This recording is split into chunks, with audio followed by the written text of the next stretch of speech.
Hi guys! Welcome back sa YouTube channel ko. So for today, continue natin yung PMO 2023 qualifying round questions playlist natin. Especially sa TikTok at sa YouTube. So yung problem number 5 natin, this is yung part 1 which is yung easy question lang mga Lodi Gigs. Easy category. An urn contains 2 white and 2 black balls. So John throws 2 balls simultaneously from the urn. So kumuha siya ng dalawa. If the balls are of different colors, he stops. Otherwise, he returns both balls to the urn and then repeats the process. What is the probability that he stops after exactly 3 draws? So, paano po ba yung concept niyan, Sir IJ? So, this is probability and we have to analyze each event.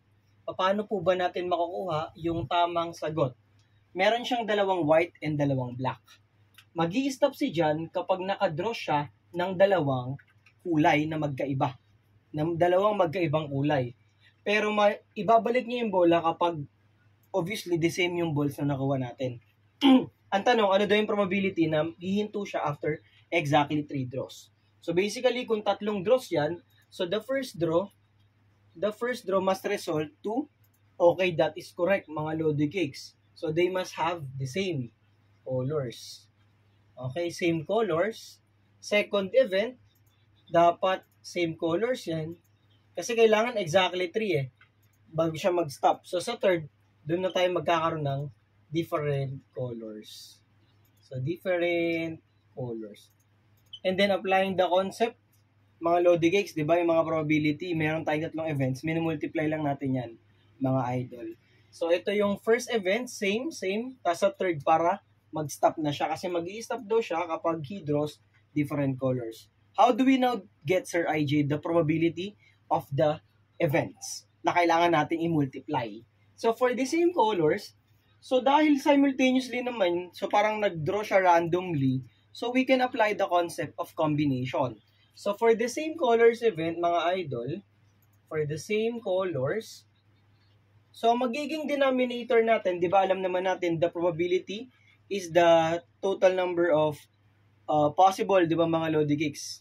So yung desired outcomes natin all over the total number of outcomes. Tama po ba, mga idolo? So ilan po ba yung natin, total number of outcomes? So we have a total of 2 plus 2, that is 4. And then since random yung pag-select natin, that is combination. So the denominator becomes 4 combination of 2. So same colors. So ibig sabihin ng same colors, pwedeng dalawang white, pwede ring dalawang black.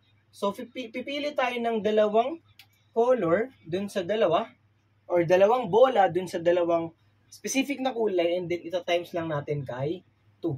Sir IJ, para saan po yung times 2? The 2 combination 2 is, for example, sa dalawang white, kukuha ka ng dalawa. So that's 2 combination ng 2. Kaya ko lang siya times 2 kasi dalawa yung kulay natin. So kapag in-evaluate natin to, ang 2 combination ng 2 is 1. 1 times 2 is 2. 4 choose 2 is 6. So that is 1 over 3. So ibig sabihin pala, yung first event natin, Sir IJ, 1/3. Second event natin, 1/3. Kasi ibabalik naman natin yung mga bola. He returns both balls. Diba? So for the third event, so for the different colors, so anong gagawin natin dyan, Sir IJ? So obviously, kung different siya, pipili ka ng isa sa white, pipili ka ng isa sa black. So that is 2 combination ng 1 for the white and 2 combination of 1 for the black. All over 4 combination of 2. So this is equivalent to 2 choose 1 is 2. 2 times 2, that's 4 over 6, which is 2/3. So sa mga bago lang sa probability, dapat alam nyo po ang pinagkaiba ng combination at permutation, and alam nyo rin po yung computation, paano siya ginagawa. So as much as possible, try to study them, mga idol. So the probability of the event is just the product of the first, second, and third probabilities. So that is just 1/3 multiplied by 1/3 multiplied by 2 over 3, which means that our final answer for this PMO problem is 2 over 27, which is letter B. Ayan, mga Lodi Cakes. So if ever may questions kayo or clarifications, especially for those math enthusiasts out there or those who are aspiring math wizards, so pwede kayo mag-comment sa comment section. And maraming salamat sa mga Lodi natin na patuloy na sumusuporta sa channel natin, sa Facebook page, sa Facebook ni Sir IJ, sa TikTok natin. And kita-kits mga Lodi Cakes sa mga susunod na engineering and math-related contents. Bye-bye and God bless.